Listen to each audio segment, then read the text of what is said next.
My name is Sandra.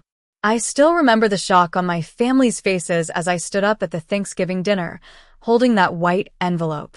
It was a moment I'd never forget, a moment that changed everything.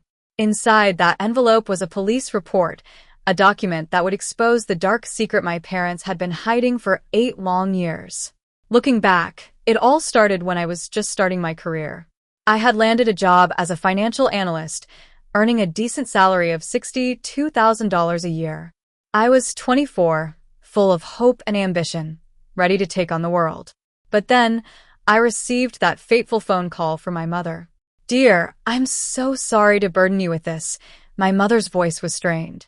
"Your father's company is downsizing, and we're 3 months behind on the mortgage. We might lose the house." My heart sank. I couldn't bear the thought of my parents losing their home. Without hesitation, I opened my laptop and transferred $3,000 to their account. It was a sacrifice, but I believed it was what family did. I told myself it was just temporary, that things would get better soon. But the temporary turned into 8 years. Every month, I sent them $3,000, living in a tiny 300-square-foot studio, working 2 side jobs, and eating ramen 4 nights a week. I gave up promotions, vacations, and relationships, all in the name of helping my family. Meanwhile, my sister, Lily, was living a completely different life. She was charming and carefree, always the center of attention. My parents doted on her, while they praised me for being helpful. Being helpful became my identity, my worth. One day, Lily accidentally sent me a photo from my mother's birthday dinner at an expensive restaurant.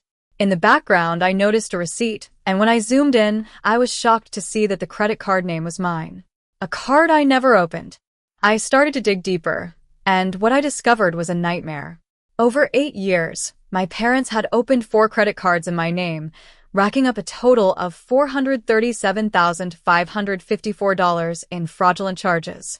They had used my money to pay the minimums on these cards, creating a self-sustaining cycle of fraud. I was devastated.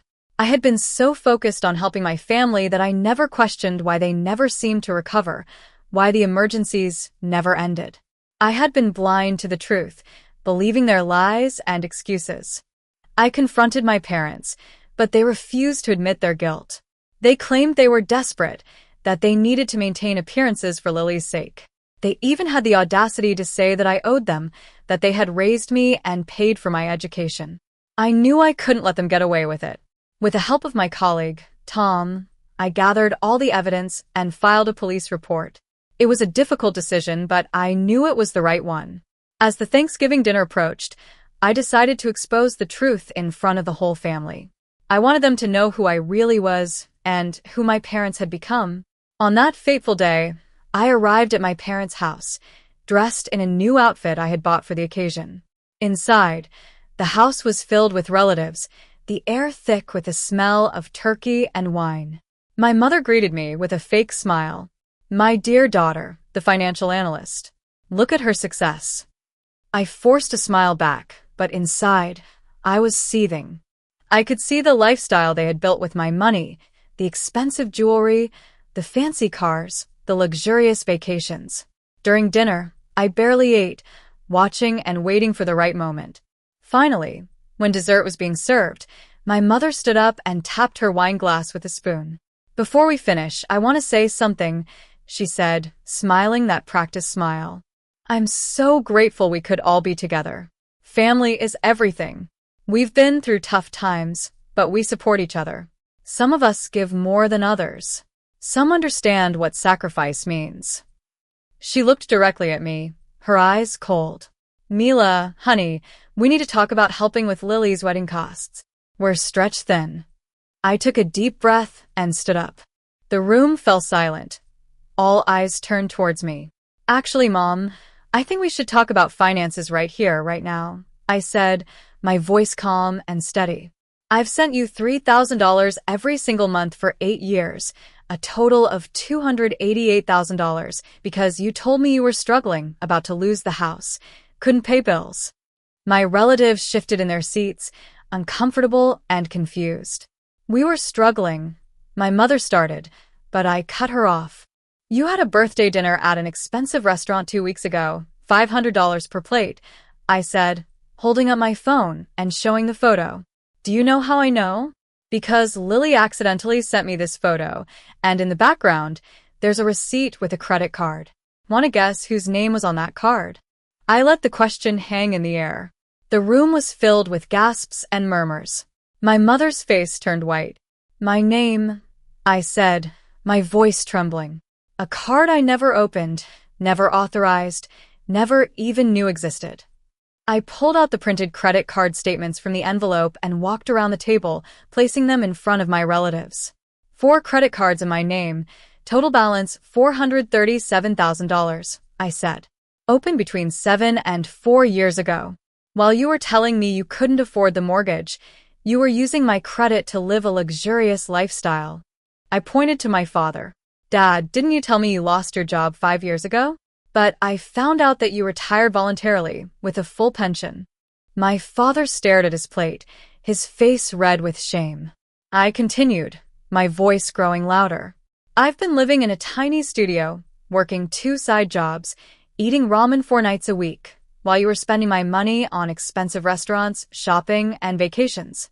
You've destroyed my credit, my savings, my future. I held up the white envelope. Last week, I went to the police financial crimes unit and filed a formal report. This envelope contains copies of the case number 2024 FC 8847, official charges against you and Lily for identity theft, wire fraud, credit card fraud, and forgery. The room erupted in chaos.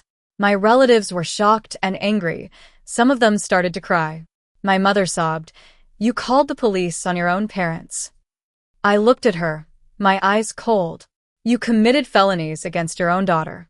You've betrayed my trust, and you've ruined my life." My father stood up, his voice pleading. "Mila, please, we can work this out. We'll pay you back." I shook my head. "You had 8 years to work it out. You chose fraud instead." I walked to the door, turned back one final time, and looked at my parents and sister. "Detective Morrison will be in touch. Get a lawyer, a real one, not family." I left the house, got in my car, and sat in the driver's seat. For the first time in 8 years, I felt a sense of relief. It was over. In the following weeks, the consequences of my parents' actions began to unfold. Their reputation was in ruins. Their friends and family turned their backs on them. Lily's engagement was called off, and she was fired from her job. My parents were arrested and charged with multiple felonies. They faced up to 5 years in prison and full restitution of $725,000. I started to rebuild my life. I moved into a 1-bedroom apartment, bought new furniture, and started dating again. I also started therapy to deal with the emotional trauma of what I had been through. It wasn't easy, but I was determined to move on.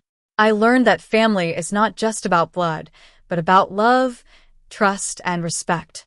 I also learned that it's important to set boundaries and to stand up for myself. Looking back, I wish I had seen the signs sooner. I wish I had questioned my parents' stories, and I wish I had trusted my instincts. But I also know that everything happens for a reason, and that this experience has made me a stronger and more resilient person. So, to anyone who is going through a similar situation, I want to say this: you are not alone. It's okay to say no to family, and it's okay to protect yourself. Don't let anyone take advantage of you, and don't let anyone destroy your life. You deserve to be happy, and you deserve to live a life that is yours.